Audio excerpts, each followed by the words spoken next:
दोस्तों, मैं राज पांडे, आप देख रहे हैं आरसीएम टुडे। आइए जान लेते हैं अभी की लेटेस्ट अपडेट के बारे में। अभी की बड़ी खबर, ब्रेकिंग न्यूज़ के बारे में बात करेंगे।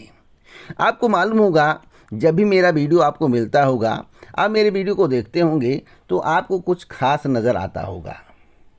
यह वीडियो आपके लिए बहुत ही महत्वपूर्ण है, इसलिए है क्योंकि लेखपाल भर्ती को लेकर एक नोटिस वायरल किया जा रहा है।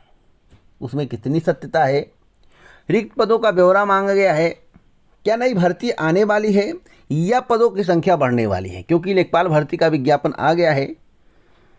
परसेंटाइल के आधार पर मुख्य परीक्षा में बैठने का मौका मिलेगा। कौन कौन बैठेगा यह सस्पेंस का विषय है और मेरे द्वारा कट ऑफ बताया गया है। इतने कट ऑफ वाले इस परीक्षा में प्रतिभाग कर पाएंगे, यानी कि मुख्य परीक्षा में बैठ पाएंगे। लेकिन जो एक नोटिस आज से वायरल हो रही है, जिसमें बताया जा रहा है कि पदों की संख्या के बारे में जानकारी मांगे हैं, कितने पद भरे गए हैं, कितने रिक्त हैं, क्या नई भर्ती आने वाली है, क्या नई भर्ती की शुरुआत तेज हो गई है, क्या एक और सुनहरा मौका मिलने वाला है, क्या इस वर्ष भर्ती का विज्ञापन जारी होने वाला है, क्या जो लेखपाल भर्ती का विज्ञापन जारी हुआ था उसमें पदों की संख्या बढ़ने वाली है, 10,000, 15,000, 20,000 पद होने वाले हैं। अगर आपको सही सटीक जानकारी चाहिए तो वीडियो को पूरा देखते रहिएगा, क्योंकि जानकारी कलेक्ट करने के बाद मैं आपको देने जा रहा हूँ।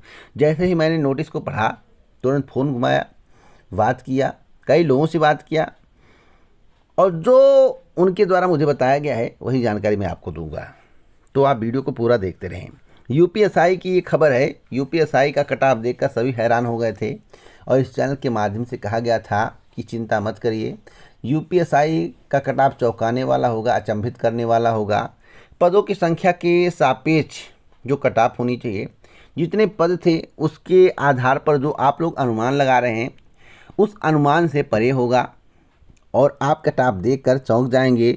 और जब कट ऑफ जारी हुआ वही हुआ जो मेरे द्वारा बताया गया था। हमने कहा था कि 75 से 80 के बीच में कट ऑफ रहेगा और 75 से 80% के बीच में ही कट ऑफ था। तो अब धांधली के आरोप क्यों लगाए जा रहे हैं, इस पर भी बात करेंगे। महंगाई में लगने वाली है आग। अभी तक आप लोग देख रहे होंगे कि 80 पैसे, 30 पैसे, 40 पैसे पेट्रोल का दाम बढ़ता गया, लेकिन कुछ दिनों से स्थिर है, दाम नहीं बढ़ रहे हैं। लेकिन मैं आपको बता दूं, फिर दाम बढ़ने वाले हैं। कब तक बढ़ेंगे इस विषय में जानकारी आपको मिलेगी।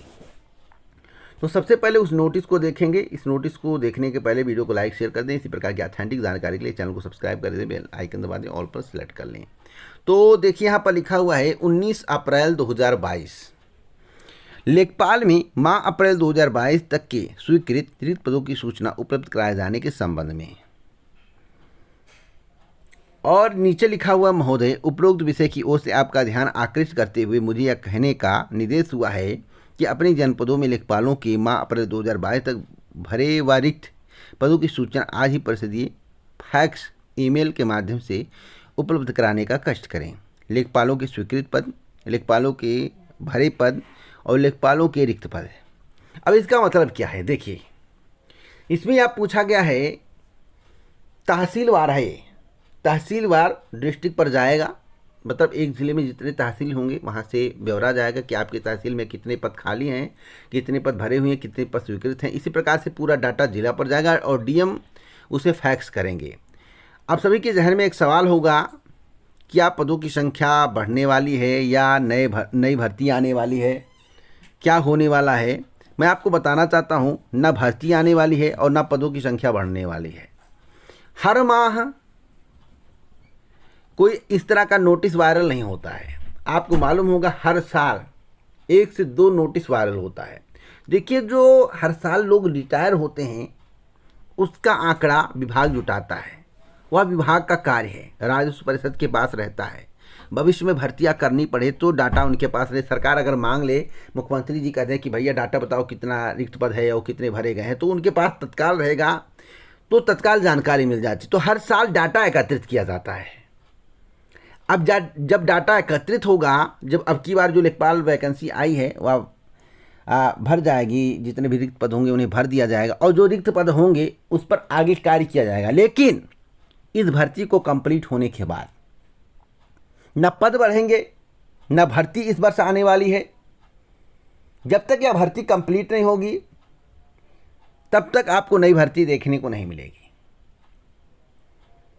और जो लोग अफवाह उड़ा देते हैं कि नई भर्ती की सुबह तेज, भैया इस तरह के लेटर आपको कई बार देखने को मिला होगा, कई बार मैं भी दिखा चुका हूँ, पिछले वर्ष भी दिखा चुका हूँ। या तहसीलों से ब्यौरा एकत्रित किया जाता है और सभी तहसील वाले ज़िले पर भेजते हैं, डीएम के पास, डीएम फैक्स करते हैं। तो हर ज़िले में यही स्थिति होगी, सब लोग डाटा दे रहे होंगे।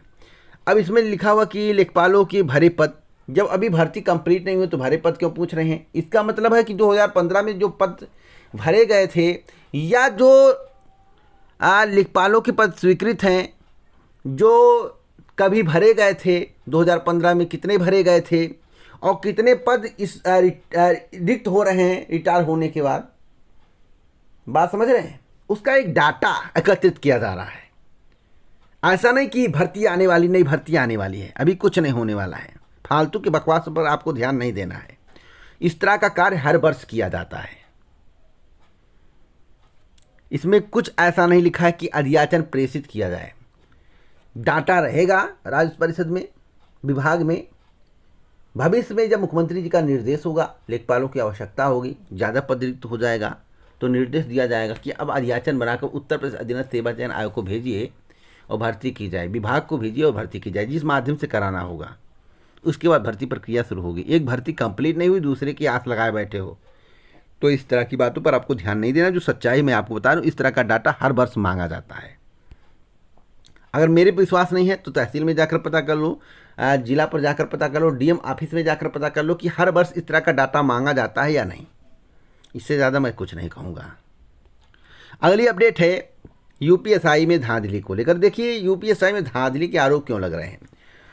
आपको मालूम होगा, जब यूपीएसआई की परीक्षा चल रही थी उस समय कई लोग पकड़े गए, कई सेंटरों पर धांधली के आरोप लगे, कोई चिप लगाकर, कोई किस तरह से, मतलब कि धांधली जमकर हुई, ऐसा प्रतियोगी छात्रों ने, अभ्यर्थियों ने पहले भी आरोप लगाया था। लेकिन सरकार ने उसे अनसुना कर दिया। जो लोग इसके खिलाफ बोले उनके ऊपर एफआईआर दर्ज हो गया। लेकिन कट ऑफ जारी होने के बाद सभी लोग चौंक गए, क्योंकि कट ऑफ हाई चला गया। 9000 से अधिक पद होने के बावजूद कट ऑफ हाई जाना। इससे पहले जब भर्ती हुई थी, आपको मालूम होगा, तो इतना कट ऑफ नहीं गया था और पद भी इतने नहीं थे। तो लोग चौंक तो गए हैं। सभी लोग कह रहे हैं जमकर भ्रष्टाचार हुआ है, लेकिन किसी के पास साक्ष्य है? अगर किसी के पास साक्ष्य हो तब आप धांधली के आरोप लगा सकते हो। अगर साक्ष्य नहीं है, बिना साक्ष्य के बोल रहे हो, तो हाई कोर्ट, सुप्रीम कोर्ट, कहीं भी चले जाओ, कितना भी धरना प्रदर्शन कर लो, कुछ भी कर लो, भैया भर्ती रद्द होने वाली नहीं है, परीक्षा रद्द होने वाला नहीं है। तो बिना साक्ष्य के बकबक करने से अच्छा है ईमानदारी से तैयारी करो। अगर तैयारी करने से भी आपको लाभ नहीं हो रहा है, ईमानदारी बोल रहा हूँ, अगर तैयारी करने से आपको लाभ नहीं हो रहा है, आपको लग रहा है कि जमकर भ्रष्टाचार हो रहा है और साक्ष्य भी नहीं मिल रहा भ्रष्टाचार के, तो कोई बिजनेस कर लो। लेकिन अपना समय धरना प्रदर्शन और आरोप लगाने में मत लगाओ। जब आरोप तभी लगाओ जब आपके पास साक्ष्य हो, साक्ष्य नहीं तो आरोप मत लगाओ। बस इतना कहूँगा। वैसे कोर्ट जाने की बात हो रही, कोर्ट से भी कुछ नहीं हासिल होगा, चाहे कोर्ट में याचिका दाखिल करके देख लो, और आपके कहने से जांच भी नहीं होगा। और कोई भी सरकार हो, किसी भी सरकार में हो, जब तक बड़े पैमाने पर कुछ नहीं होता है, विपक्ष नहीं बोलता है, आप नहीं बोलोगे, विपक्ष बोलेगा आपके साथ में, सभी लोग एकत्रित हो, तब कोई किसी भर्ती की जांच होती है। या उन्हीं के मंत्री जी कह दें कि नहीं धांधली हुई है तो जांच होगी, आपके कहने से जांच वाच नहीं होगी। इसलिए आप अपना समय नष्ट ना करो, पढ़ाई पर ध्यान दो। महंगाई को लेकर एक खबर मैं आपको देने जा रहा हूँ। महंगाई अभी स्थिर है, बढ़ नहीं रही, पेट्रोल डीजल के दाम बढ़ नहीं रहे, तो आपको 2 से 3 दिनों के अंदर झटका लगने वाला है, दाम बढ़ने वाले हैं। 2-3 दिन वेट करिए, सभी के दाम बढ़ेंगे। खाद्य पदार्थों की दाम भी इस वीक या नेक्स्ट वीक में उछाल देखने को मिलेगा। तो पेट्रोल डीजल के दाम अभी नहीं बढ़ रहे, कुछ दिन शांत रहता है, उसके बाद अचानक उछाल मारेगा। अब उछाल मारने वाला है, आप लोग तैयार रहिए। तो इसी प्रकार के ऑथेंटिक जानकारी के लिए चैनल को सब्सक्राइब करें, बेल आइकन दबाएं, ऑल पर सेलेक्ट कर जाएं। जय भारत, नमस्कार।